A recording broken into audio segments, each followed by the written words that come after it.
Hello. Hi, everyone.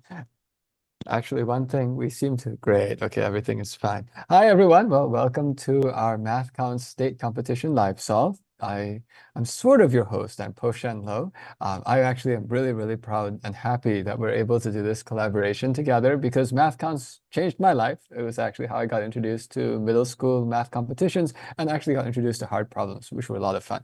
But actually, what you'll see here is I actually look a little bit strange because I'm on travel. I'm in the middle of San Francisco. I'm giving a bunch of talks tonight. So in fact, the real value comes from the fact that we have some extraordinary people here who are helping to co-host this together.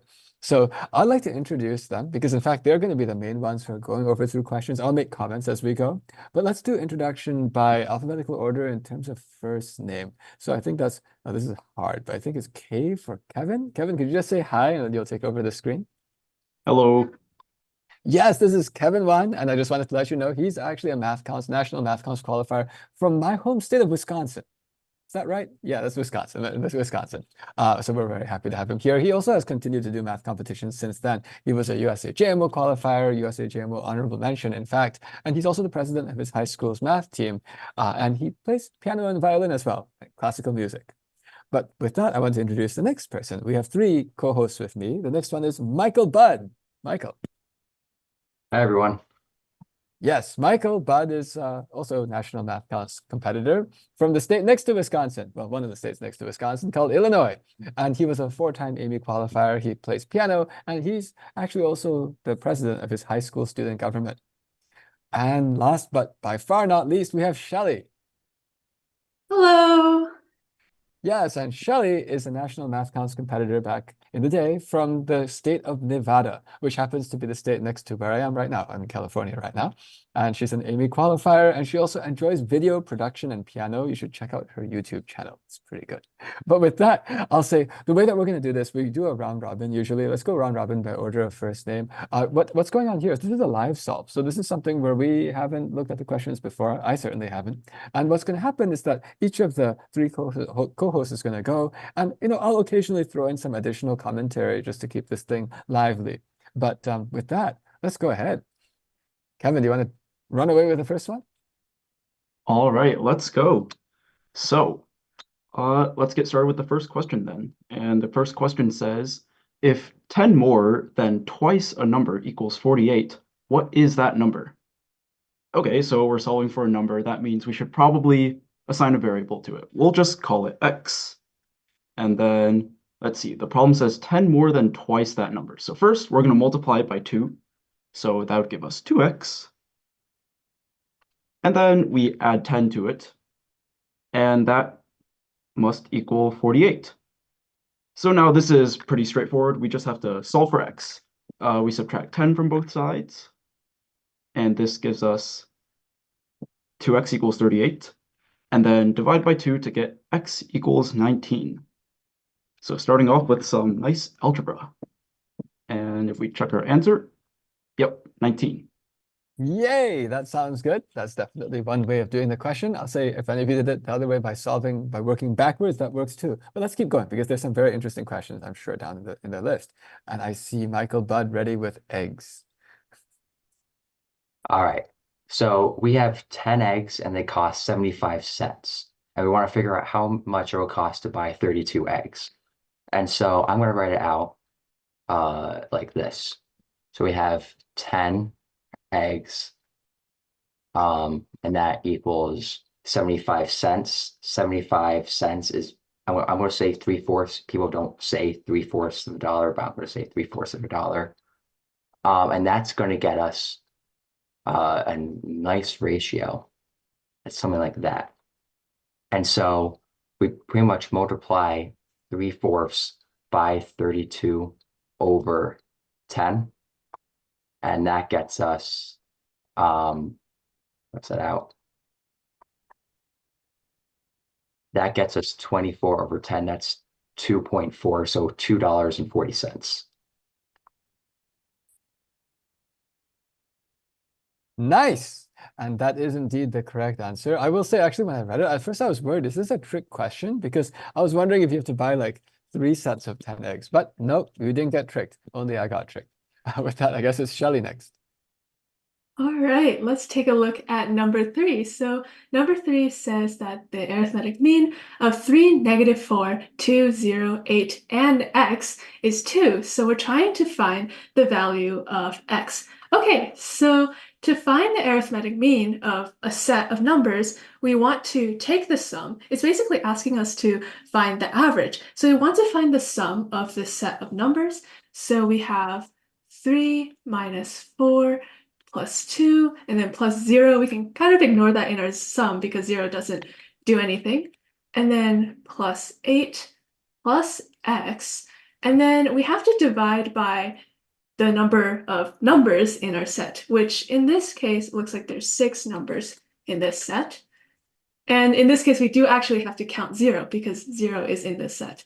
Okay, and this is equal to 2. So if we move or if we multiply both sides by 6, we get 12 on the right-hand side. And then to not have to rewrite this entire sum up here, we'll have 3 minus 4, which gives us -1, plus 2, which is 1, plus 8, which is 9. So we have 9 plus x is equal to 12, which gets us x equals 3. All right, let's take a look. And that's nice because this is number 3.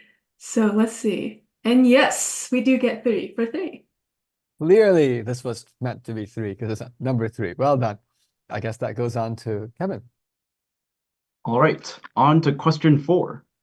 I wonder if the answer to this will also be 4. Well, let's see. Suppose y is a 2-digit multiple of both 4 and 6. The product of the digits of y is 18. What is the value of y? All right, so it seems like we have two conditions here. It's that y is a multiple of 4 and 6, and the product of the digits of y is 18.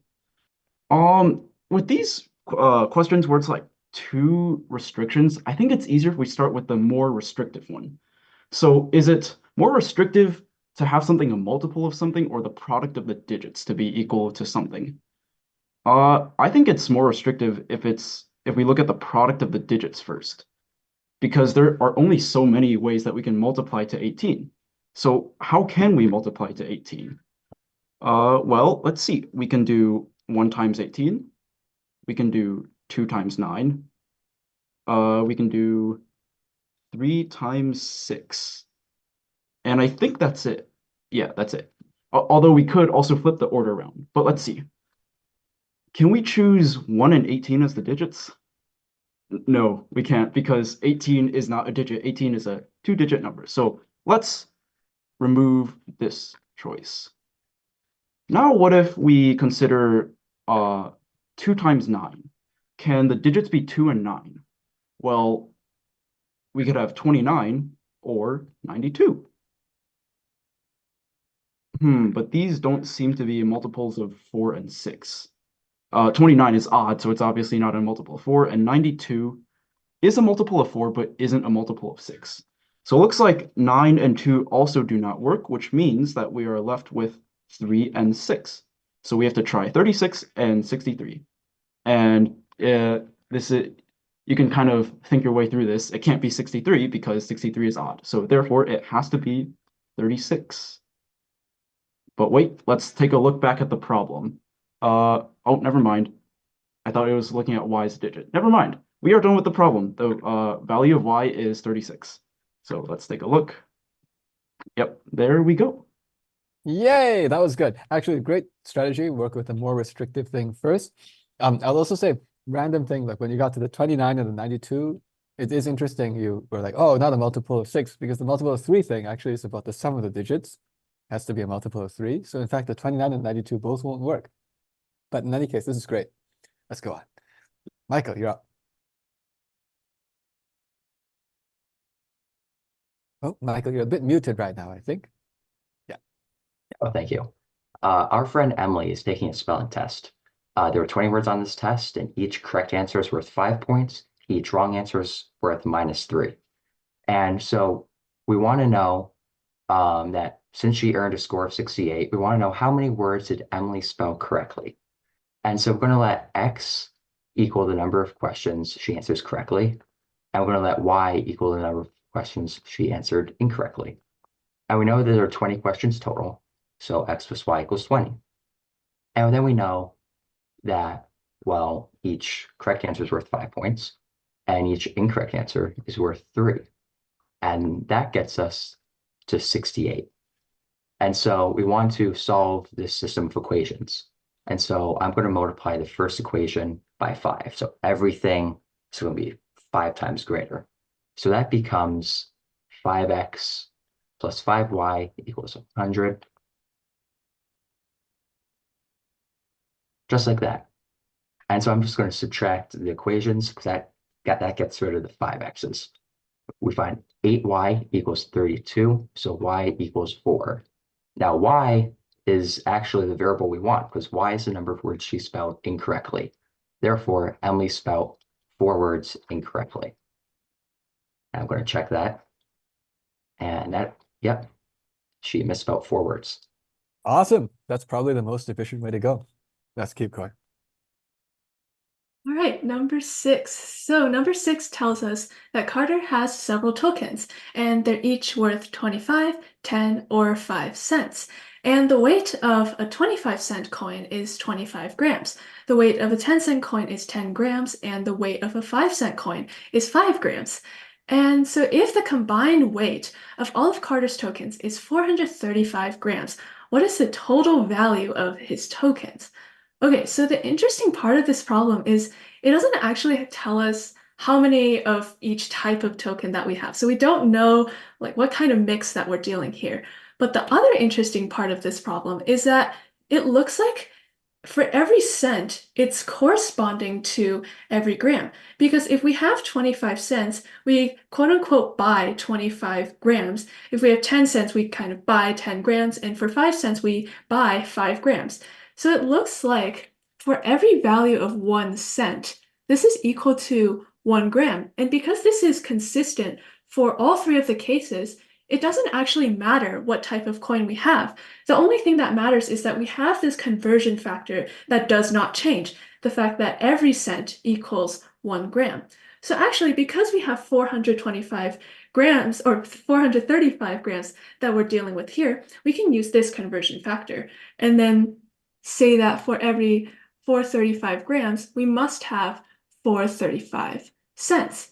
And if we want to convert this into dollar form, we can also say this is $4.35.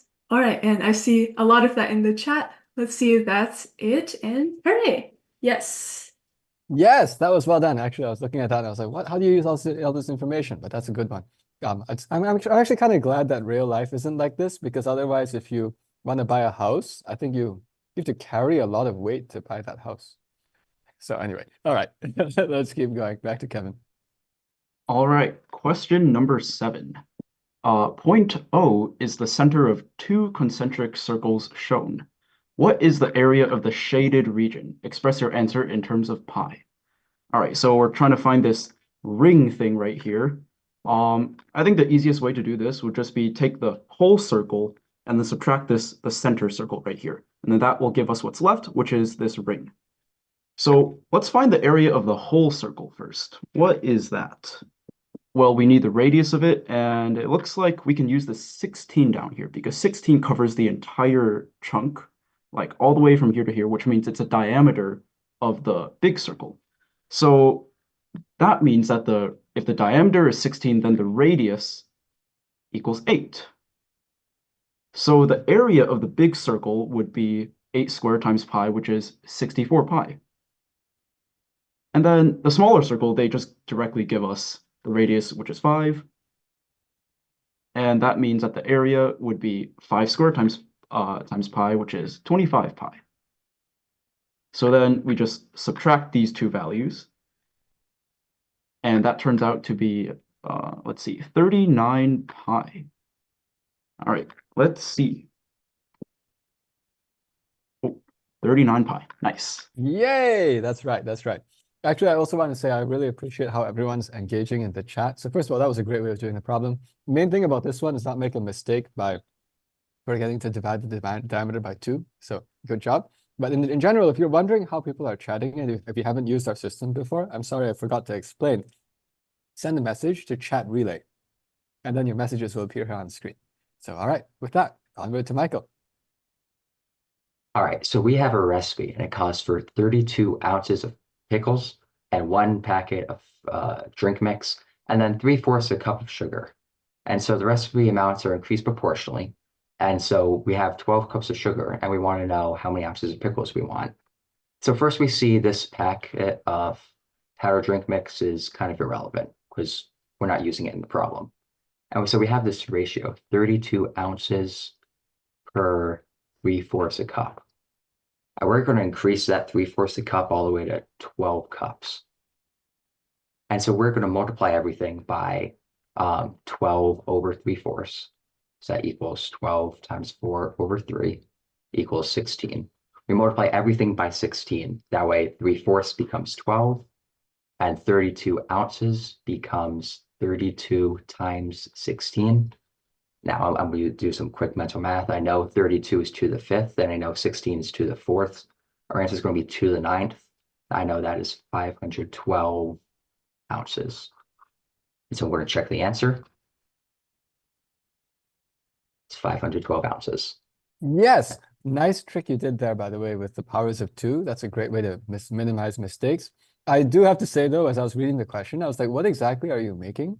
Now, that's not your question, but you erased out the most interesting part, which is the powdered drink mix. So exactly what do you use pickles and powdered drink mix to do? I think that is the big question for today. All right, with that, let's go on to Shelley. All right, on to number 9. So number 9 tells us that the mean of 3 positive integers, a, b, and c, is 10, and the median of these integers is 5. So what is the greatest possible value for c? All right, first thing I'm going to do is just assign the order of these variables. So let's say that in the order of least to greatest, we have a, b, and c. And the assignment doesn't really matter. Actually, the only thing that matters is c has to be the biggest because it tells us we're looking for the biggest possible value. So c is probably the biggest that we have here. And we're trying to find the mean of these 3 positive integers. We also know that the median is 5, and the median in our case is going to be b. So we know that b is equal to 5. And so now we have to find c and a. Okay, so if we write an equation to try to find the mean, we have that the sum is a plus 5 plus c divided by 3 is 10, and then a plus 5 plus c is equal to 30. Just multiply both sides by 3. Okay, and we're trying to maximize c here. And the way we can do that is if we minimize the sum of a plus 5. Because if a is increasing, that means c has to decrease. So you want to make a as small as possible. And is there any condition for a? Ooh, it tells us that these are all positive integers. So what this tells us is that the smallest possible value for a has to be 1. And so that means we have 1 plus 5 plus c is equal to 30. And then moving these to the other side, we get that c is equal to 24. And yes, the other part is that it has to be an integer. So it can't be something like 1/2. And so if we consider all of that, we get c is 24. And yes, indeed, it is 24. Yes, it seems like you got the other question about averages too. So it's a fun coincidence. Well done. Let's keep going. Kevin, what's up? All right, question number 10, double digits now. So there is a 50% chance of snow on Monday and a 60% chance of snow on Tuesday. Actually, I hope there isn't because I'm kind of done with winter. I don't want there to be more snow. All right, anyways, assuming weather on the 2 days is independent, what is the percentage chance that it snows on at least one of those days? Okay, so we want to find when it snows one day or 2 days. Alternatively, we could find the chance that it snows on none of the days and then subtract that from the total. This is called complementary counting. So what's the chance that it doesn't snow on either day? Well, the chance it doesn't snow on Monday would be 50% because 100 minus 50 is 50%. And then the chance it doesn't snow on Tuesday is 100% minus 60%, which is 40%. And then if we multiply these two together, let's see. I don't like multiplying percents like this, but I know 50% is 1/2. So 1/2 of 40 is 20. So therefore, this is 20% chance that it doesn't snow on either day. And therefore, we can subtract this from 100%, because 100% of something happening minus 20% gives us 80% chance that it snows on at least one of the days. And let's take a look. 80%. Yes, that was a nice trick of the 50% is a half. So it's easy to multiply half times 40%. Awesome. Michael. So we're told the distance an object falls from rest in a vacuum is proportional to the square of the time it has been falling. And so if a cow plushie takes 3 seconds to fall 144 feet in a vacuum, how far does the plushie fall in the first 2 seconds? And so the way we would express this mathematically, I'm going to let d equal distance. And I'm going to let k equal like a constant, it could be any constant, we don't know yet, times t squared. The reason it's t squared is we're told that the distance it falls is proportional to the square of the time. Now, we know that after 3 seconds, it falls 144 feet. We don't know what k is, but t is 3, and 3 squared is 9. So 144 equals 9k. But we can solve for k now. We see that k equals 16. And therefore, we can write our original equation as d equals 16 times t squared. So we now plug in t equals 2, because we want to know how far the cow falls in 2 seconds. And so d equals 16 times 2 squared. 16 times 4 is 64. I'm getting a lot of the powers of 2. And so I think the answer is 64. There we go. 64 feet. Yes, that works. I think the hardest part about this question is understanding what this proportional to the square means. I'll show another way that one could do this. If you're trying to figure out how far it went in the first 2 out of 3 seconds, okay, I wish I had the same equipment as our instructors here. They're awesome, but I don't have it with me. But if you had 2 seconds out of 3 seconds, then the distance it falls should just be 2/3 of it, right? Well, actually, that's what the squares thing means, right? If it was falling, the fact that the distance it travels is proportional to the square of the time means that if you only go 2 seconds, the first 2 seconds out of the total 3 seconds, the fraction should be 4 out of 9. I wish I had 9 fingers on one hand, but you would want 4 out of 9 times 144. That's another way of doing it. But yeah, well done. Let's continue on. Let's go on to Shelley. All right, on to number 12. So it says that Jamila is weighing 5 giant pumpkins for the state fair, and the weight in kilograms of all of her pumpkins are integers. And the median and mean weight of the 5 pumpkins are both 73 kilograms. So if the weight of the 2 of the pumpkins are 73 kilograms and 77 kilograms, what is the least possible value for the range of the weights? Okay, so we're trying to look for each of the weights of the 5 pumpkins. So let's assign some variables for that. So we've got our favorite letters, A, B, C, D, and E. And we're going to assume that these are in increasing order somewhat. Like they can be equal to each other, but let's assume they're somewhat increasing. And then we're given that the median is 73 kilograms. So that means that C has to equal 73 because that's the median. And we also know that one of the other pumpkins is 77 kilograms. And based on how we've assigned these variables, that means that either D or E is going to be 77. So I'm going to write this in kind of like a gray area, somewhere in the middle. So one of D or E is going to be 77. Okay, and we're trying to minimize the range of the weights. And what the range is it's the difference between the smallest and the largest value in our set. So in our case, it's going to be E minus A. And to minimize that range, that means that we want this difference to be as small as possible. So ideally, these values or the weights of these pumpkins are pretty close to each other. And so because the weights of the pumpkins are centering around 73, and one of the weights is 77, ideally 77 is going to be the largest weight because we can do better with the value next to it.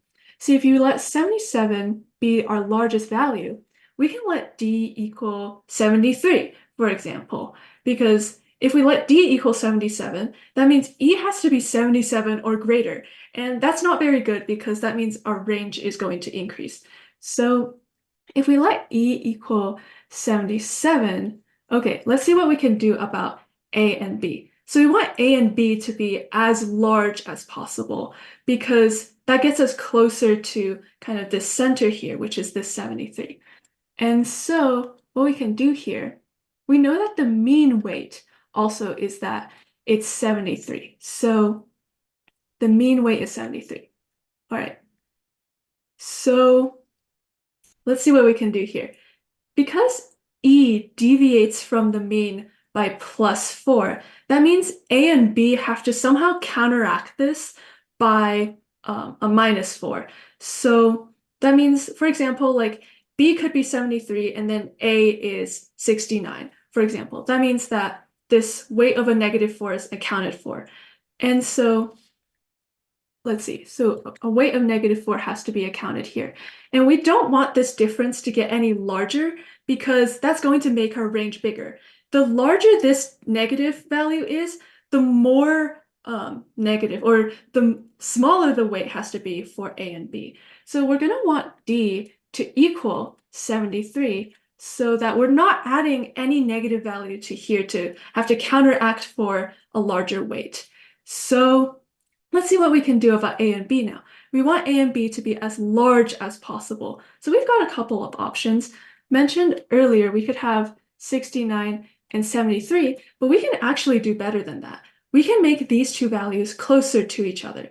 So for example, we could do 70 and 72. That gets us closer. Our range is more tightened. We can do even better than 70 and 72. We can even do 71 and 71. That's even better. And we can't do much better than that. So we have to stick with that. And so finally, the range of the weights is going to be the largest minus the smallest, which in our case is 77, 71, which gets us to 6. I'm seeing a lot of that in the chat, which is a good sign. All right, yes, 6 kilograms. Yeah, that was a good question. There's a lot of problem solving in that one. I think we've also learned something, which is that this year on the state competition, all of the statistics questions are 0 or like something mod 3, because it seems like Shelley's getting all of them. The next one she's going to get, who knows, it's going to be able to mode or something. Anyway, well done. That was really good. Let's keep going. Kevin. All right, on to question 13. So there is a unique time between 2 and 3 o'clock at which the minute and hour hands of a standard 12-hour clock form an angle of 180 degrees. How many hours after 2 o'clock is this time? Express your answer as a common fraction. So I've gone ahead and already drawn a clock so we can not watch me try to struggle to draw a circle. So let's see. Let's actually draw the starting position first, which is 2 o'clock. So the minute hand would start like this, pointing up towards 12, and the hour hand would start like here, pointing towards 2. And somewhere between 2 and 3 o'clock, they're going to form a 180-degree angle. So I guess that's going to look something like this. Like it's going to be between 2 and 3 o'clock, so the hands are going to be like this.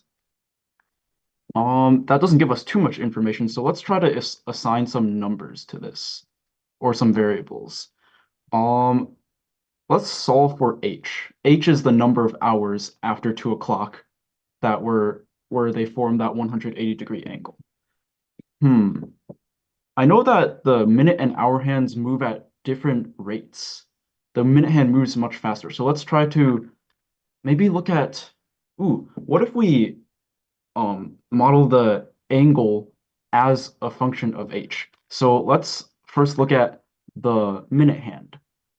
The minute hand starts at 12. Actually, let's let 12 be the base. So like right now, the hour hand is forming a 60-degree angle with it, with this 12 vertical. And how much does the minute hand move after h hours? Well, each hour, the minute hand makes a full rotation. Sorry, this way, a full rotation, and that's 360 degrees.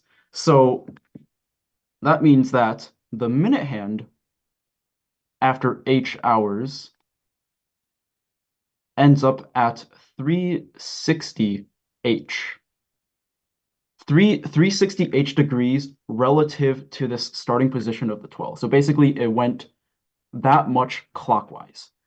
And now let's see how it works out for the hour hand. The hour hand, it already starts at some amount of degrees clockwise. And let's see, how many degrees is that? I said before it was 60, but let's try to show why it's 60. So a full circle, a full revolution, would be 360 degrees. And there are 12 equal segments for the 12 hours. So that means that each one of these segments would be 30 degrees. And since this is 2 o'clock, this is 2 segments, which is 2 times 30 equals 60 degrees. And now let's look at how much the hour hand actually moves. And that's why we have this 60 degrees plus something. So, okay, every hour, the hour hand moves a total of 30 degrees because it goes from one of these segments to the next segment. So 30 degrees. That means we can just do 30 degrees times h, 30 degrees per hour. And of course, this kind of looks like there's more than 1 hour, but it's actually going to be less than 1 hour. All right, so we have the ending degrees of the minute hand and the hour hand. But we have to remember that the minute hand is 180 degrees more than the hour hand because if we look here, it goes around 180 degrees more. So that means minute hand, which is 360 degrees, equals hour hand, which is 60 degrees plus, 360h, which equals 60 plus 30h plus another 180. And now we just have to solve for h. So we subtract 30h from both sides, get the h's over here. That gives us 330h equals 240, 60 plus 80. And that means h equals 240 over 33. And of course, 330. And of course, we can simplify this. First, we can divide by 10. That gives us 24 over 33. And we can also divide by 3. So that gives us 8 over 11. 8 over 11. All right, let's check our answer. Yep, 8 over 11 hours. Yes. Nice. That's actually also probably what I would have done as well. So nice system of equations. I like how you call it. That's how you modeled it, because that's exactly what this is. Onward to Michael. All right. So Robin knows that she can travel from Lincoln to Omaha in 4 different ways, and then from Omaha to Des Moines in 3 different ways. And we want to find how many different round trips can Robin make from Lincoln to Des Moines that pass through Omaha in both directions. Now, the key word here is round trips. So Robin is going to go all the way to Des Moines and all the way back. So we're gonna draw a picture. We start in Lincoln, we then go to Omaha, and then we go to Des Moines. There are 4 routes from Lincoln to Omaha. So 1, 2, 3, 4. And then there are 3 ways from Omaha to Des Moines. So we go 1, 2, 3. And so the first leg is from Lincoln to Omaha. We pick one of the 4 paths. So there are 4 ways of doing that. We then go from Omaha to Des Moines, and there are 3 ways of picking a path. We go back from Des Moines to Omaha, and we could pick the same path again, but there are 3 paths. So again, there's 3 ways of doing this. And then we go from Omaha to Lincoln, and we have 4 paths. It doesn't matter which path we chose the first time. We can choose it again, or we can choose not to. And so 4 times 3 times 3 times 4, 4 times 3 is 12. So this is 12 squared. And so we realize this is 144. Check and see if this is correct. That looks correct. Yay! That's good. That's good. I have to say, when I was looking at the question, I thought this was a really nice combinatorics question. And it's also nice that you got a square answer at the end. That's an easy way to double check. So well done. Let's go on to Shelley. All right, here's number 15. We have a geometry problem. So in triangle ABC, shown here, point D is on side AC such that AB is equal to AD, and the measure of ABC minus the measure of ACB is 30 degrees. And we're trying to find the measure of DBC, or it's labeled with a very tiny question mark. Okay, so looks like we're going to have to set some variables here because we don't know what any of the angles here are right now. So what we can do is first see that this DAB triangle here is an isosceles triangle. So we have angle right here, and or actually the angle ABD and the angle ADB are equal to each other. So let's set that as X. And then we can actually write the angle DAB in terms of X because we have a triangle that we're dealing with.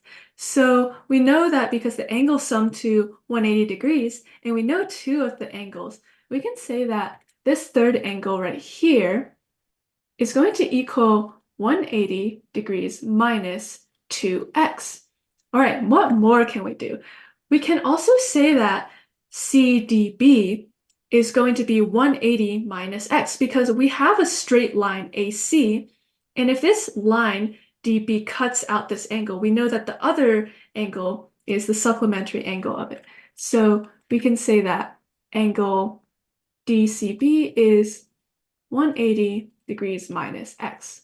Okay, it looks like we can't really do much else here, so we may have to set another variable because there's not a really easy way to get these two other angles.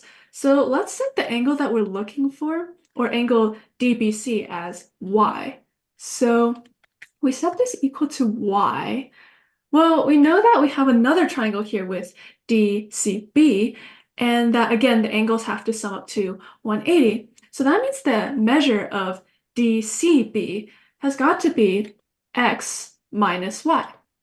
And note the negative sign, or note how x turns from negative to positive because we're doing 180 minus and then in parentheses 180 minus x. So the x turns positive. And then we have x minus y for this angle. And we can't really do much else here except note that we have the measure of angle ABC minus the measure of ACB is 30 degrees. So we can actually write another equation now. So the measure of angle ABC, looks like the one here, is going to be x plus y.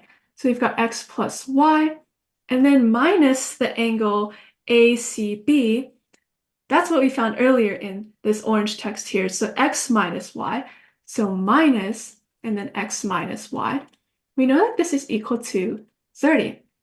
All right, and if we distribute this negative sign and rewrite the entire equation on the left side, we get that x plus y minus x plus y is equal to 30.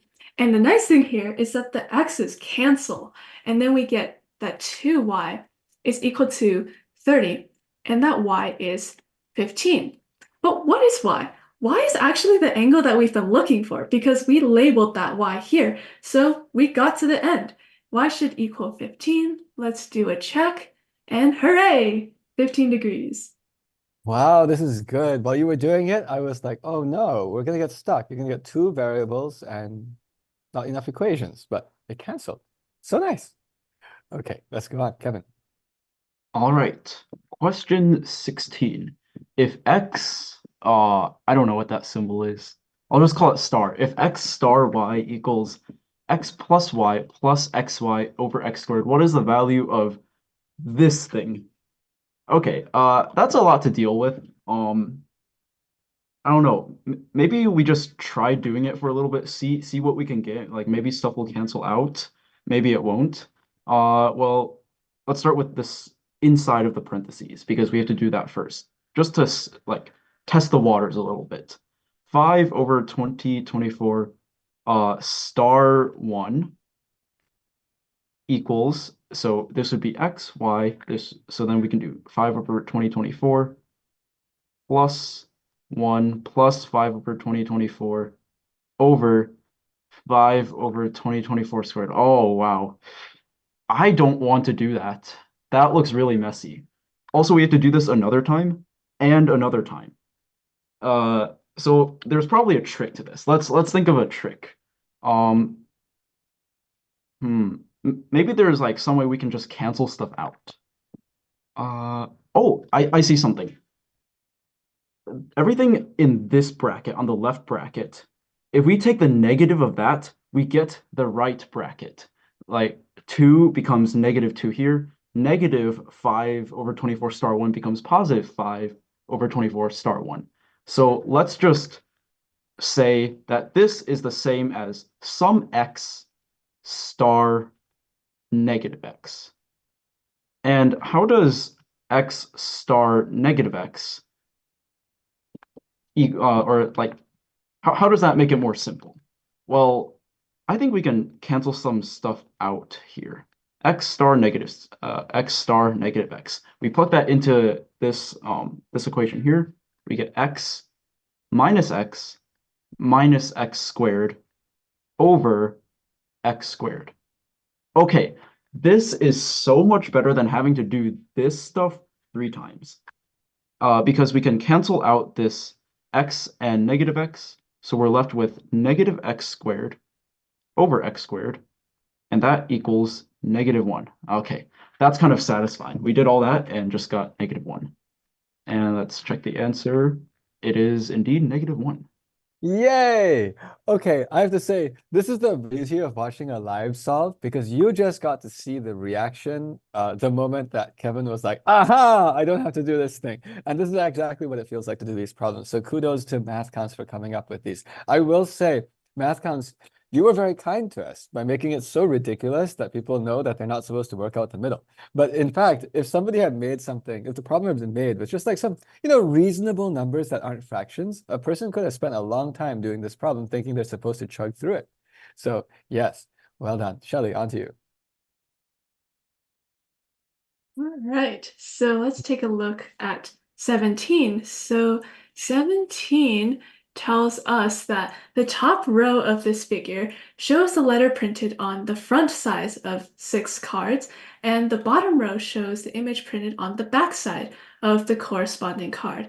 And so when, I'm gonna butcher this pronunciation, when Josie, hopefully that's right, Josie shuffles the cards and deals the first card on the front side shown, the back shows this symbol. And so what is the probability that the next card she deals has this symbol or A on either side? Express your answer as a common fraction. Okay, so it looks like we have to do a little bit of casework here. So let's see what we're dealing with. So we're dealing with some cards, A, B, C, D, E, F, and on the backs, we've got this first symbol, I believe it's the yin-yang symbol, and then the other 3 cards have a peace symbol. So let's see. We're given that the first card, side down, the back side shows the yin-yang symbol. So it's either one of these first 3 cards.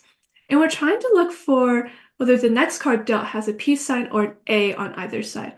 Okay, so the tricky thing here is that this first card is an A and a yin-yang. So this does depend, the first or the second card that we're dealing with does depend on the first card put down. Like if the first card put down was either B or C, we have A as an option. But if we put this A card on the first try, we don't have that option on the second try. So we're gonna have to do casework. I just saw a chat message. We have to do case 1 as not drawing A. So case 1 is not A. Okay, so if A is not the first card that's drawn, that means we must have drawn B or C because we have to have gotten a yin-yang symbol. So let's just say we drew B. So B is now out of the deck. And actually, we might need that card later, so I'll just draw it next here. So if the first card we chose was B, then on the second card, we can either pick up this card with A or these three cards here. So let's see. So if the first card we chose was not A, the probability of that happening is 2 out of 3 because we know that the first card has to have a yin-yang symbol, and two of these are not A. So 2 out of the 3 cases is our first card. And then for our second card, we have 5 of the cards and we can pick 4 of them that suit the conditions. So either this A or these 3 that have a peace sign. So times 4/5. Okay, and then for our second case, and we'll compute this later in case something nice happens.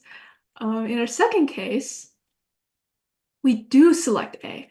So the probability that that happens is 1/3 because we know that we have to get a card with a yin-yang symbol. And only in one of these cases do we draw A. So we have 1/3 and then times, and now we don't have A anymore, so let's draw an X there. And the probability that the next card has a piece or an A. So in this case, with our 5 cards that are left, only 3 of them will fit the conditions because we can't draw A anymore. A is already drawn out. So we actually have 3/5 for this probability. Okay, and let's not simplify this 3 first because we have a 3 and a 5 at the bottom up here.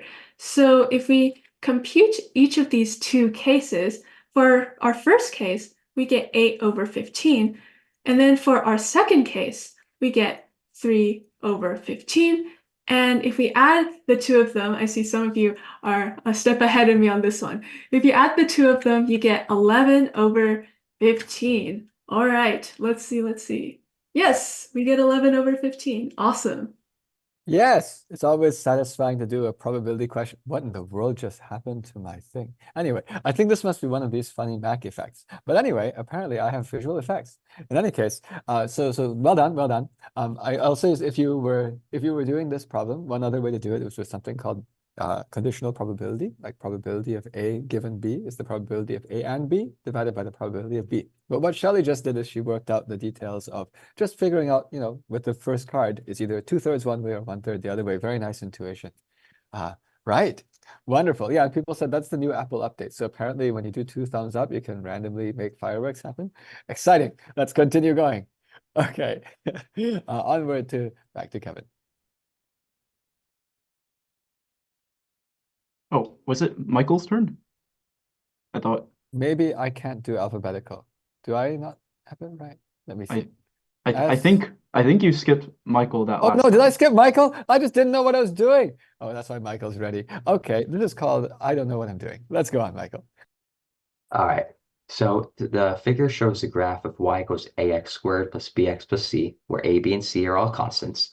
And the function intersects the x-axis at negative square root of 6 and positive square root of 6, and it intercepts the y-axis at 2. So we want to find the value of a plus b plus c. Well, let's find c. We know that when x equals 0, we're on the y-axis. And so y equals, well, ax squared is going to be 0 because x is 0. Bx is also going to be 0 because x is 0. So y equals c when x equals 0. But we know that equals 2. Therefore, we know that c equals 2. Let's look at when y equals 0.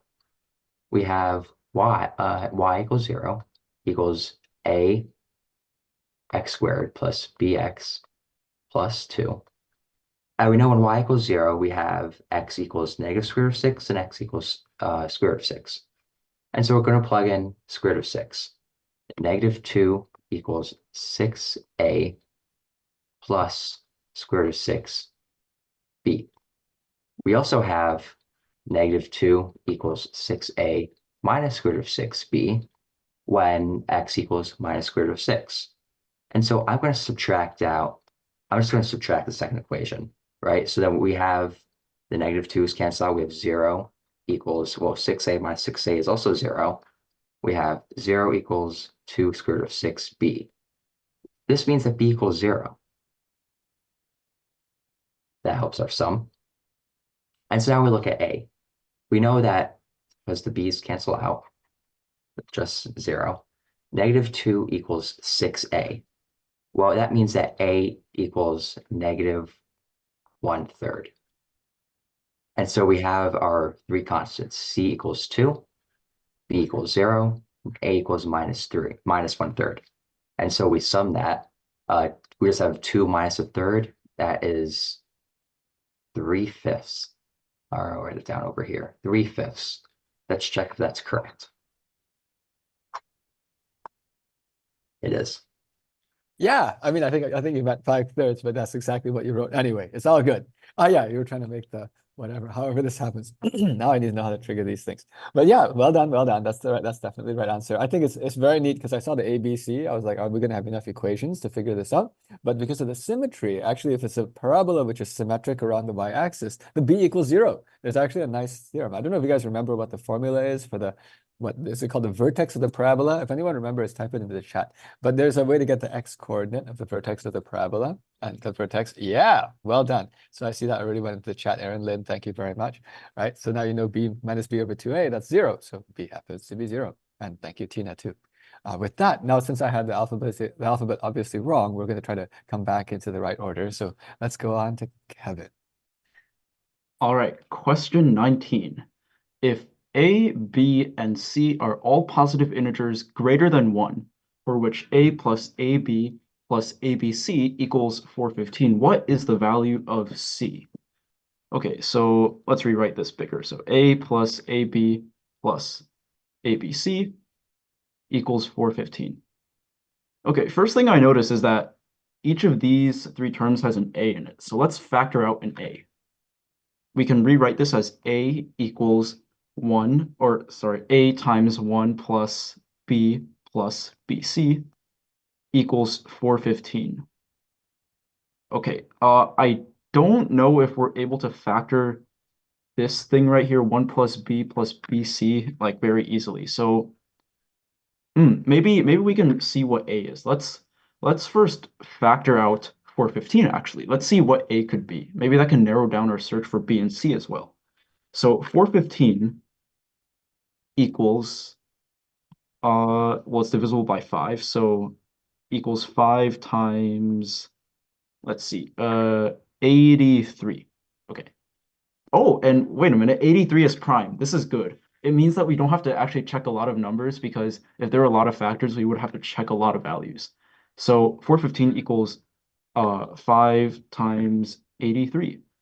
And that means A can equal 5 or 83. Oh, but wait a minute. There are other factors of 415 as well. We can have 1 or 415 itself. Oh, but it says they must be greater than 1. So that means 1 doesn't work. And maybe 415 also doesn't work because it's kind of extreme. So like if we plug in A equals 415, then we get 1 plus BC equals 1. That means B plus BC equals 0. But if B and C are positive, that can't happen. So also 415 does not work, which means let's try A equals 5 and A equals 83. We'll start small. So A equals 5. Then 1 plus BC, if we divide A out of both sides of this equation, sorry, 1 plus B plus BC equals 83. And we can subtract 1, so B plus BC equals 82. Ooh, and now everything here has a B in it. So let's factor out a B. B times 1 plus C equals 82. All right, this is kind of like the same thing as over here, but we just have fewer variables now. And let's do the same thing we did over here. Let's factorize 82. So 82 equals 2 times 41. Oh, this is so good because, again, we don't have to check a lot of values. So that means we can have B equals 241. And of course, let's just consider again 1 and 82. Of course, just like before, b can't equal 1 because the problem says they have to be greater than 1. And let's check the other extreme. B equals 82. Then 1 plus c equals 1, so c equals 0. That's also no good. So let's check b equals 2 now. If b equals 2, oh, I'm kind of running out of space here, guys. Sorry. If b equals 2, then we can say that 1 plus c equals 41. So c equals 40. Okay, we found a solution. Just for uh, curiosity, let's check what happens when b equals 41. If b equals 41, then we have 1 plus c equals 2. Ah, so this time c equals 1. So we just had that one solution where we had b equals 2 and c equals 40. So, all right, that's what we have. And let's take it back to what the question was asking. What is the value of c? C is 40. We solved for that. So 40, there we go. Nice. Yay! This is an interesting one. And actually, once you find a working A, B, and C, it has to work because the question asks what is the value. So well done. Let's go on back onto Michael. I think that's right.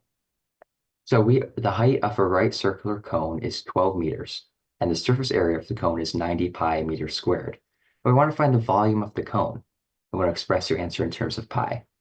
And so I'm going to flex my art skills real quick. Here's our cone, and that's our height. And the height is 12 meters. And we don't know the radius yet, but we will soon. And so we know the surface area is 90 pi, and the surface area is going to include the lateral area, which is the area like that, and then the little circle at the bottom. So that little circle at the bottom is going to have area r squared pi. The lateral area is going to be pi r, and then this length, we'll call it, I'm just going to call that length b. So this length right here, plus br pi. BR pi is the area, this is a lateral area. It's the area along the side. And so we know that B is the square root of 12 squared, so 144, minus R squared. So 90 pi equals R squared pi plus R squared of 144 minus R squared pi. I will cancel out the pi's just because I can, and that will make it a little simpler. And so I'm going to say 90 minus r squared equals r times square root of 144 minus r squared. Now we want to solve for r. And so I'm going to square both sides. 90 minus r squared is we're going to have 8100 minus 180 r squared plus r to the fourth. And that's going to equal r squared times 144 minus r squared times r squared's r to the fourth. Okay, now we're going to try to solve all this. We have r to the fourth, r to the fourth. We're going to add that to both sides.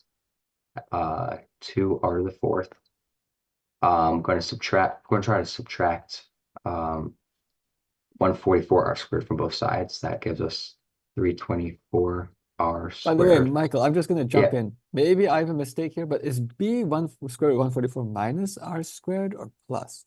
plus. Oh, you were right, Professor No, Loh. it's okay. It's okay. I'm just No, like, I yeah. haven't done this problem either, but I have a Hmm. comment afterwards to make because you've taught me something in this already that I never knew before. But continue on. All right. So yeah, I'm going to add a plus, and that makes my life a lot easier because that r to the fourth cancels, which is really nice. So then we're going to subtract everything by 180 r squared. We have 8,100 equals 324 r squared. Then we're going to say, okay, this is division we can do. And I know they have a bunch of common factors, so that I think this will give us an integer. That gives us 648, 162. There we go. That's really nice. R squared equals 25, so R equals 5. And let's take a step back and realize that this was all along, it's just a 5, 12, 13 right triangle. But anyway, we plug that in. R equals 5. Now, what do we actually want in this problem? We want to find the volume of the cone. The volume of the cone is just going to be 1/3 pi r squared. R, we now know, times height. That's important. R is 5, so r squared is 25. H is 12, so 12 divided by 3 is 4. 4 times 25 times pi, so it'll give us 100 pi. We got it. Wow, that was good. That was good. I have to say, actually, when you were doing that, I'll be honest, I didn't know the formula for the lateral surface area of a cone. I didn't know that you could just do the slant height times the radius times pi. Of course, once you said it, then I was thinking to myself, okay, why is this true? Okay, that's nice. Because usually the way I would do that is I'll do it the slow way, which is to unfold the lateral surface of the cone and get like a Pac-Man type shape, and then actually work the whole thing out. But that's really nice. It is indeed just the slant height of the cone times the radius times pi. Nice. Okay. With that, and I also like how you did this whole thing and then suddenly you were like, and taking a step back, that's a 5, 12, 13. Makes us feel better about life. Okay, let's go on to Shelley. All right. On to 21. So, what is the greatest prime factor of 9 to the 6th minus 1 that does not divide 9 to the 5th minus 9 to the 3rd minus 9 to the 2nd plus 1? Okay, so taking a look at this, we probably don't want to multiply everything and then add and subtract things because that's going to be a really large number. So we want to prime factorize or just factor these values in some way. So let's take a look at maybe what these two values have in common. So 9 to the 6th minus 1. Ooh, I saw Aaron in the chat said difference of squares. Yes, we want to do difference of squares. So 9 to the 6th minus 1. Notice how we can rewrite this as 9 to the 3rd, 9 to the 3rd minus 1 times 9 to the 3rd plus 1. Okay, so after that, we could factor on more, but let's just play around with this other value first because we haven't really experimented with that.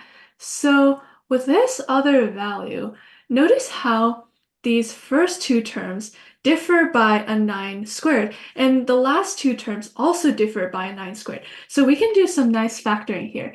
In fact, the first two terms differ or have in common a 9 to the 3rd. So if we take out a 9 to the 3rd and then times 9 squared minus 1, that gives us our first two terms. And then for our second two terms, if we pull out a -1, we can write this as negative and then times 9 squared minus 1. So notice how this negative here, if we distribute it, we get to minus 9 squared and then plus 1 because, again, the negative goes over. So after that, we can write this as 9 to the 3rd minus 1. Okay. And then times 9 squared minus 1. Essentially what we've done is we pulled out a 9 squared minus 1 from both of these terms. So let's see what we can do here. We have a 9 to the 3rd minus 1 in common, which is really interesting because we're looking for factors that these two values do not have in common. So we want the greatest prime factor of 9 to the 6th minus 1 that does not divide whatever the second term is here.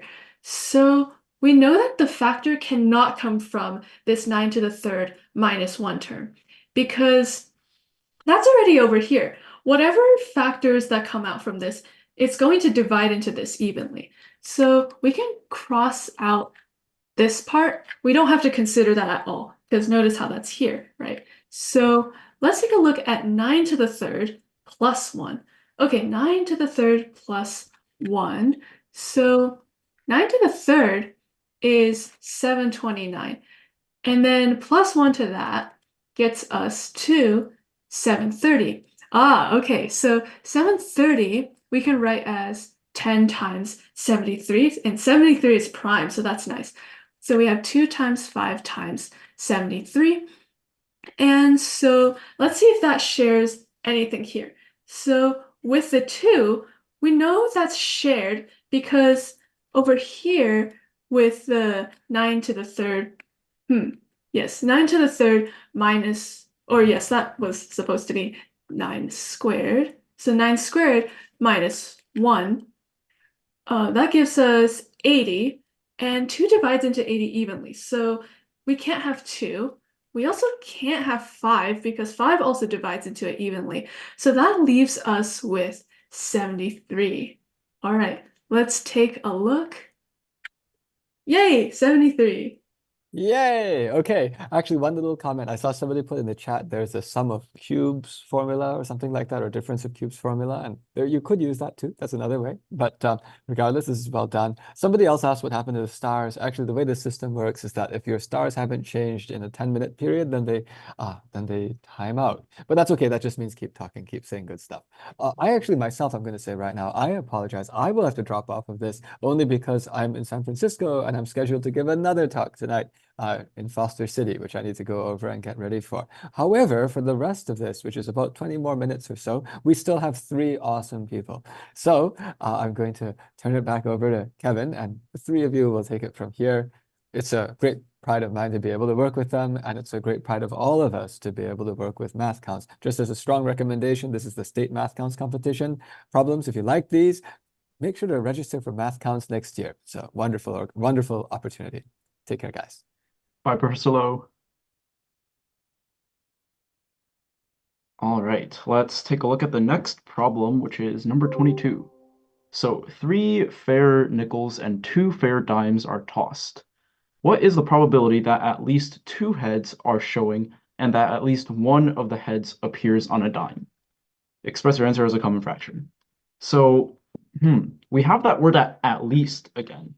Last time when we were doing at least problem, the weather problem with the snow, we did complementary counting where we counted what we didn't want first. So let's do that again because it seems pretty promising. Basically we need that at least one of these conditions is not satisfied. So the first condition says that at least 2 heads are showing. So what's the chance that fewer than 2 heads are showing? So fewer than 2 heads are showing. That occurs fewer than 2 heads showing. That occurs with probability what? So we have a total of 5 coins, 3 nickels and 2 dimes. Well, fewer than 2 means either 1 or 0 heads. So for 1 head, what's the probability that there's exactly 1 head out of 5 coins? So that means we have to flip the first one. We could have the first one be heads, which is 1/2, and then all the others be tails, which is 1/2 to the 4th. But we also have to remember that any one of the 5 coins could be the one with heads, so we multiply by 5. And this turns out to be 5/32. All right, and what about 0 heads showing?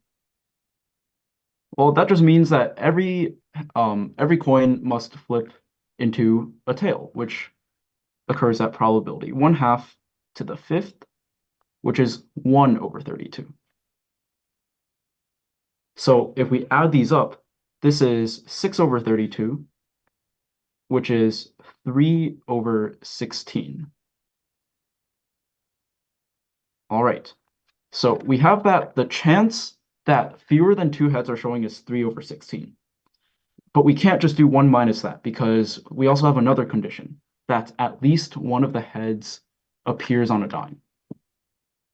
So let's do another complementary counting. Let's say that now we know that at least 2 heads are showing. Let's say, so this is the chance that fewer than 2 heads are showing. Let's now look at when we have at least 2 heads showing. And because this occurred with probability 3/16, this is going to occur with probability 13/16 times something. Or actually just greater than or equal to 2 heads showing is just 13/16. But now what happens when when the other condition comes into play, that at least one of the heads is on a dime. So what's the opposite of that? Well, that means that no heads are a dime.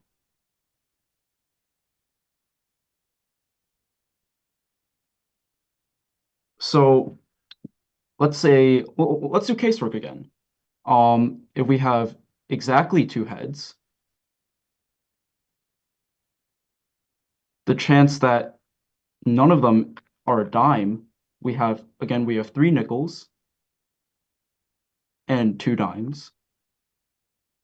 The chance that both of the dimes are heads down is going to be 1/2 squared, because, or both of them are tails, because that both happens with probability 1/2. And then we also need the 3n, or the three nickels, to have at exactly two heads. And that occurs with probability 1/2 to the third times 3, because any one of the three can be tails. And then this occurs with probability 3/32. So this is the chance that there are exactly two heads and none of them are dimes. Now, what about three heads and none of them are dimes? Well, again, the probability that both of the dimes are face down, or tails, sorry, is 1/2 squared. And then now we need all three of the nickels to be heads, and that is probability 1/2 to the third. So this is 1/32. And what happens when we get to four heads? Ooh, okay. If we got four heads, that means that even if all three of the nickels are heads, there's still one more head. So we don't actually need to count anymore. So if we add these up, this is 4/32, and that equals 1/8. So given that at least two heads are showing, the probability that none of the heads are dimes is 1/8. So that means this occurs with probability 13/16 times 1/8, which is 13/128. All right, so this is the other part that doesn't work. And remember that we also need to subtract off this part, the 3/16. So 3/16 plus what we had over here, which was 13/128. Oops, sorry, 13/128. If we multiply this first one by 8, we get 24/128 plus 13/128. And that equals 37/128. I think I saw that the answer was 11/16. So I appear to have made a mistake, because if we subtract off 120, if we do 128 minus 37, that isn't going to be able to cancel out into 11/16. Where did I make a mistake? Can you guys help me out here?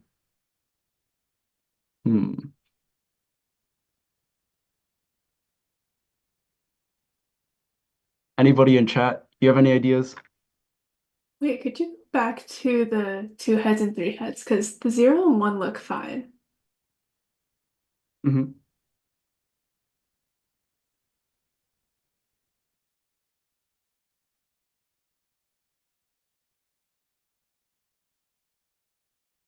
Oh, wait, does it already consider that, like for two heads, is it already considered that the ones that are heads are exclusively just for the nickels? So like, would we have to multiply by 13/16? Um,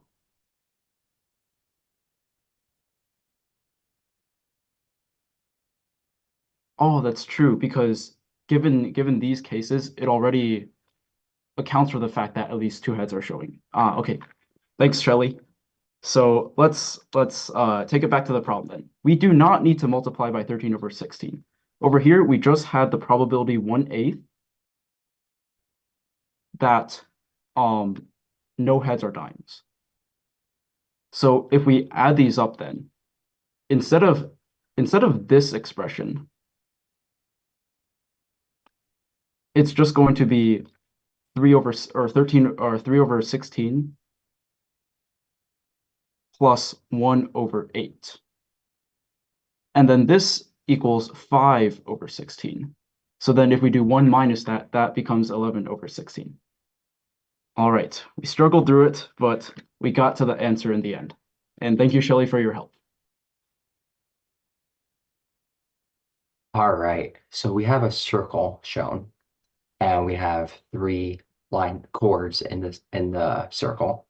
And we're told that AB equals CD equals EF equals 3. And the points of intersection form congruent segments, so they all have length 1. That means this triangle here is an equilateral triangle. And we want to find the area of the circle. And we're going to express the answer as a common fraction in terms of pi. Well, to find the area of the circle, we probably want to find the radius. And so I'm going to draw a line here from the center of the circle to point B. I'm going to drop a little altitude right there to form a right triangle. And we have this length on AB. Well, that length on AB is going to be length 3/2. And that's because it goes from half of one of the 1 length segments plus another 1 that gets 3/2. I'm actually going to redraw this diagram when I have more space. That's perfect. I'm going to actually just make room. We have there's our triangle. There's our right triangle. So this is 3/2. We want to find this length. Now, there's something about triangles. There's a point called the centroid. And the centroid of a triangle is basically the center of gravity. I don't have any triangles on me. But let's say I had this triangle. If I wanted to balance it on one finger, I would balance the triangle at the point that's the centroid. And the centroid has this interesting property where, let's say, this is the height of the triangle. It occurs at 1/3 up. And because this is an equilateral triangle, that height that I just drew is on the ray of the side we want. And so this side we want is going to be 1/3 the length of the height of the equilateral triangle. What's the height of the equilateral triangle? Well, it has side length 1. That small side is 1/2. So the height is going to be square root of 3 over 2. And so this length, which is 1/3 of that, is going to be square root of 3 over 6. Now, there's probably another way of doing this. I like noticing the centroid because 1/3 of the height is very, very easy to remember. And so now we find r. R squared equals square root of 3 over 6 squared. Plus 3/2 squared. So this is 3 over 36. That's 1/12 plus 9 over 4. Therefore, 9 over 4 becomes 27 over 12. That becomes 28 over 12 equals 7/3. So r squared is 7/3. And the area is r squared pi. Therefore, the area has to be 7/3 pi. There we go. All right, awesome. That was a really cool problem because it also only uses the Pythagorean theorem, and it looks like there's not a lot of information to start off with, but it was still cool. Okay, let's take a look at 24 now. So in 24, Dennis rolls 3 fair 6-sided dice, yielding the values of A, B, and C.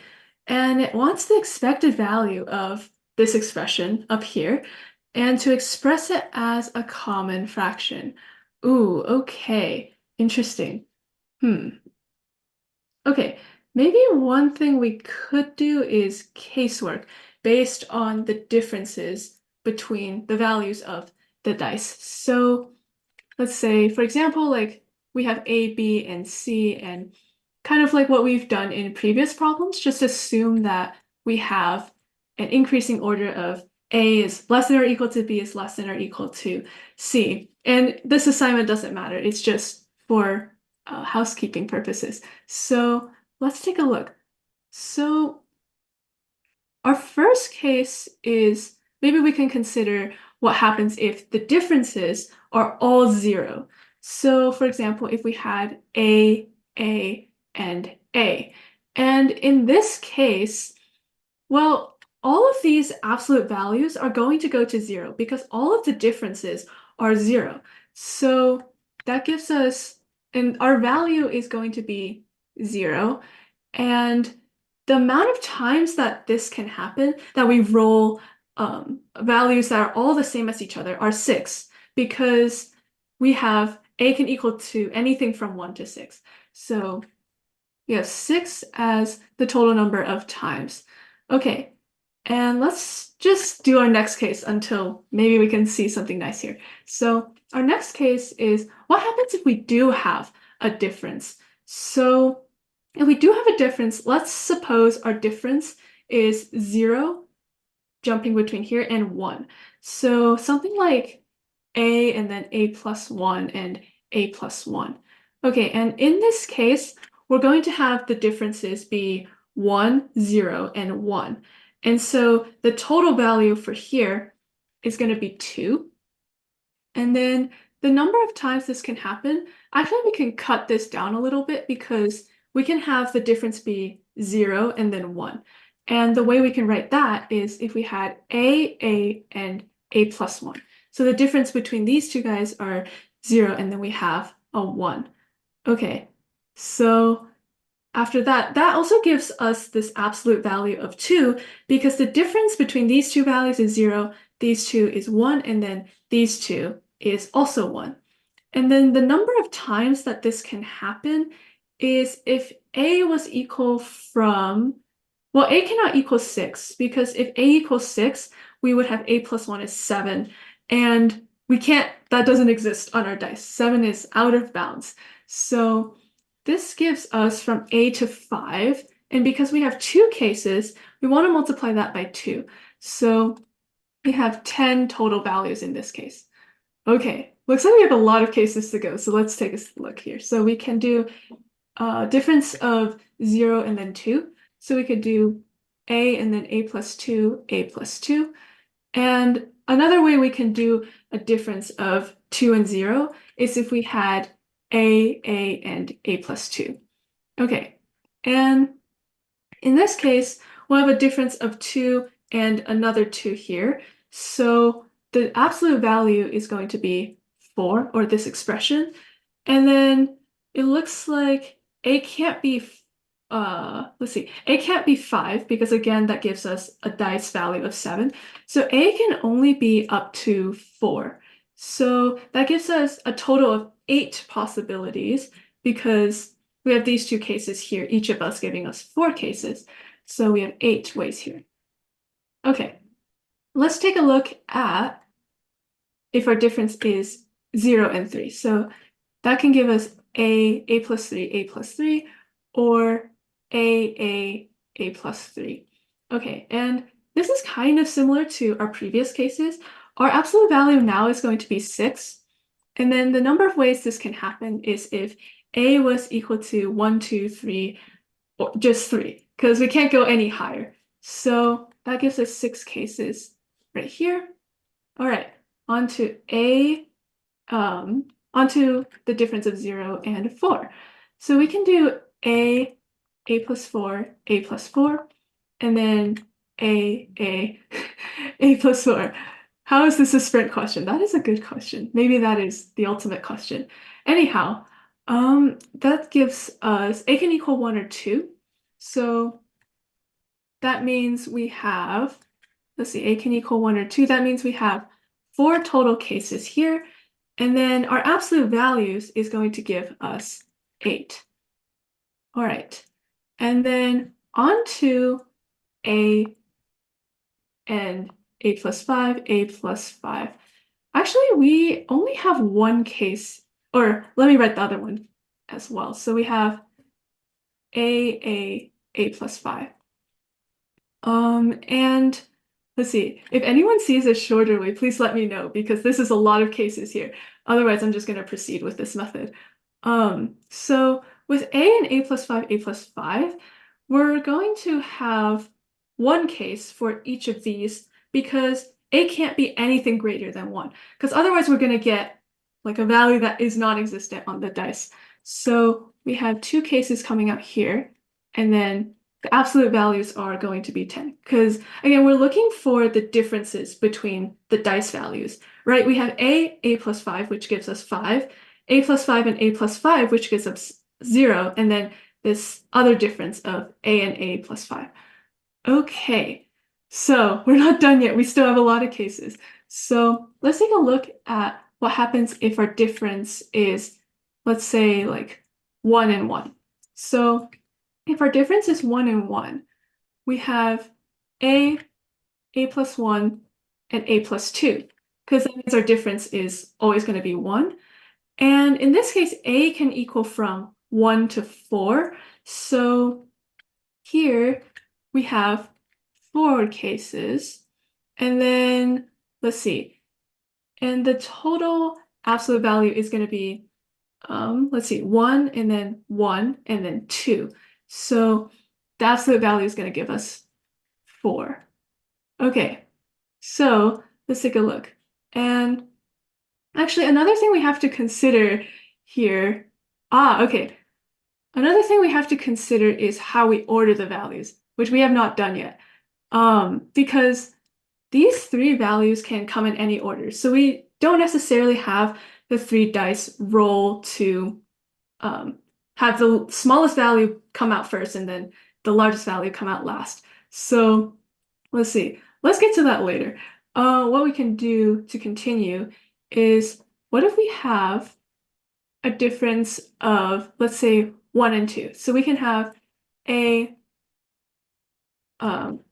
plus 1, a plus 3, and then we can also have, let's see, a and a plus 2 and a plus 3.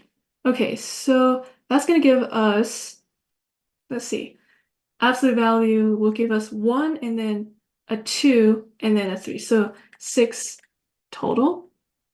And then let's see. And then the total number of frequencies. Actually, we can worry about, a can be 1, 2, or 3. So we have 6 cases total here. All right, so after that, we can do a difference of 1 and 3. So we've got a plus 1, a plus 4, or a and then a plus 3, a plus 4. Okay, hang in there. We're almost there. So a plus 3, a plus 4. And so our absolute value is going to give us, let's see, it's going to give us 8 in this case. And we have, a can be 1 or 2. So with 2 cases, giving 2 cases out of that, we have 4 values here. Okay. And then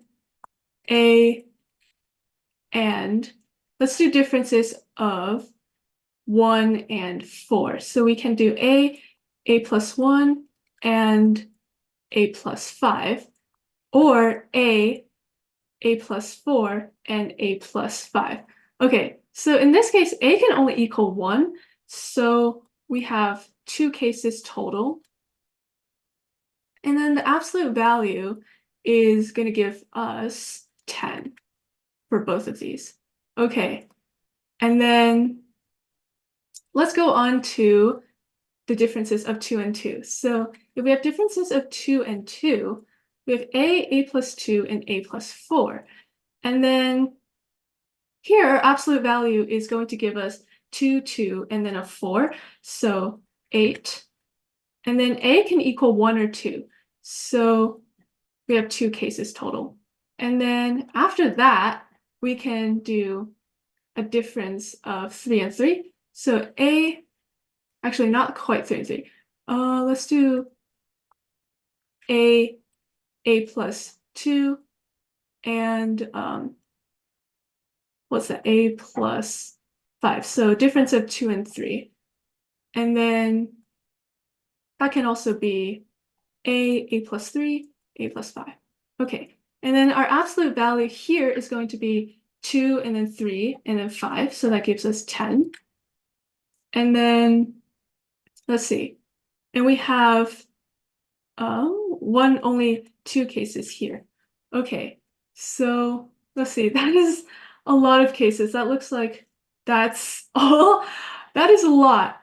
And ooh, okay, we kind of near the end of time, but basically what you want to do here is to also consider the fact that these 3 dice rolls can come in any order. So the first example is not the best example to show this, but let's say for our second example with A plus 1, A plus 1, actually in this case, there are 3 ways to arrange these dice rolls because A can come in first, second, or third. So you need to multiply the total number of cases over here by 3 because we haven't considered that yet.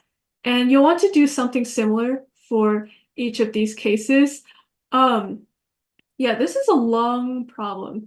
So what you want to do ultimately is when you're finding the expected value, you're going to want to take the probability of a certain value occurring and then times the value itself. So an example of that would be, let's say in our first case, our value that we got was 0, and then the probability of that happening is 6 over 216. And where the 216 comes from is all 3 of the dice have 6 options. So you want to do something similar for all of these cases. And we probably don't have time for that because of how long listing all of these cases took. So, but yeah, if you do all of that, then you'll get something. You should get 35 over 6. Let's see. I'm wondering if there's a quicker way of doing this because if we consider all the cases, it'll take a really long time. Oh, Shelly, I think we can cut down on the number of cases significantly if we like think about it as just 3 times the expected value of A minus B, because I think that each of these values is independent of each other because you're just comparing 2 of the 3 dice rolls. So Oh, like you could just find the expected value of the difference of 2 dice and then multiply that by 3. yeah. Oh, wow. Okay. Yes, Kevin, you're right. That's really good. And that definitely limits down the cases by a lot because we don't have to write down all of that. If we just kind of, if we don't worry about the order of which things happen. But yeah, oh, that's a really nice way. And that should also get us to 35 over 6. Okay, cool. All right. Do we have time for another problem or should we wrap up? I think we should wrap up. We're already 3 minutes over time. All right, awesome. Okay, so we didn't get through all of the problems, but regardless, we saw some really cool problems today. So hopefully you guys enjoyed that. Let's see. Yes, they are definitely insanely hard. So don't worry if you didn't get all of that. You can always rewatch the stream if you'd like.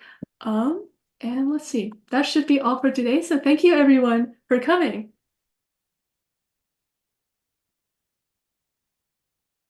Thanks, Right. everyone. Bye. Bye. Thank you.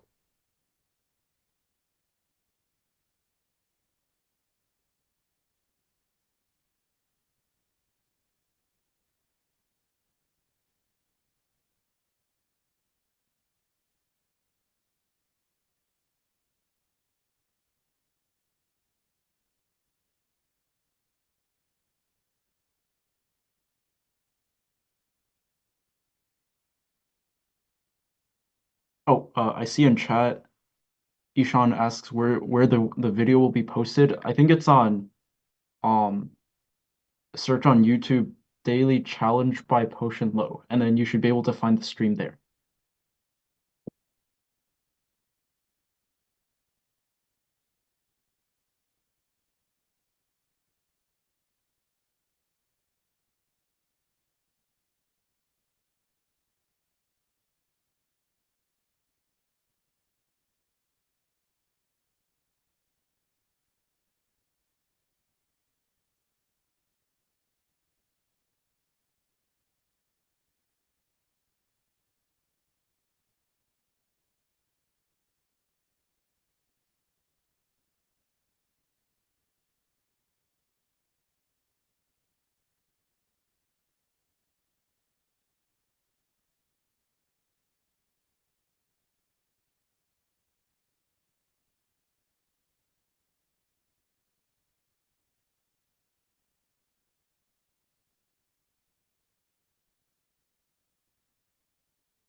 Well, for those of you that are still here, let's do something fun. What do you guys want to do?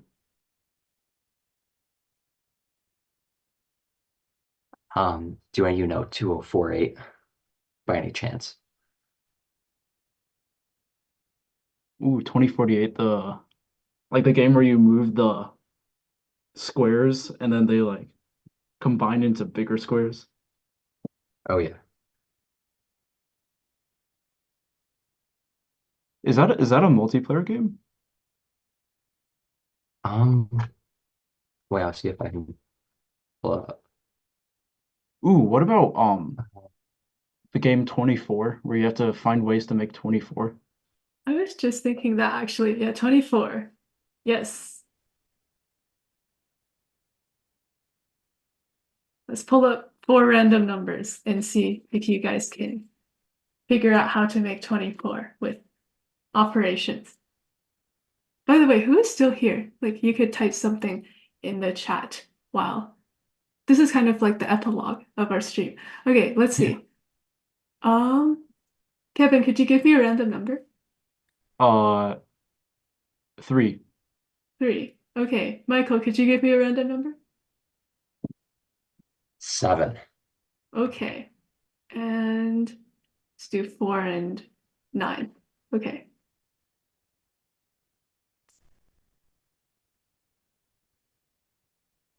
Oh, yeah, you can make one. Let's see if anyone in chat can solve.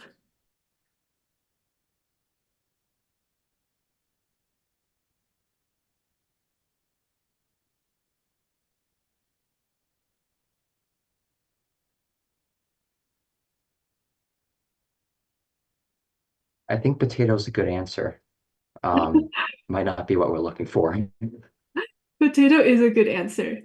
Oh, what are the rules? Okay, that's a great question. So, um, I believe you can only use plus minus times divide, and then you can use Ooh, parentheses. I Par think I found exponents? Oh, I yeah, think I you got found it. an Yes. answer. Uh, can I try to solve it, or do we want to give Oh, it to the yeah, sure. chat? Yeah. All Let's right. see if, So yeah. 9 minus 7 times 3 times 4. Ooh, nice. Nice. I had a different solution. 3 times 9 minus 7 plus 4. Oh, yeah, that also works. Oh, that's neat. I think I did Michael's way, but that also works. Yes. Ooh, and I saw Jingwen says 3 times 7 minus 4 plus 9. Does that work? Wait, that's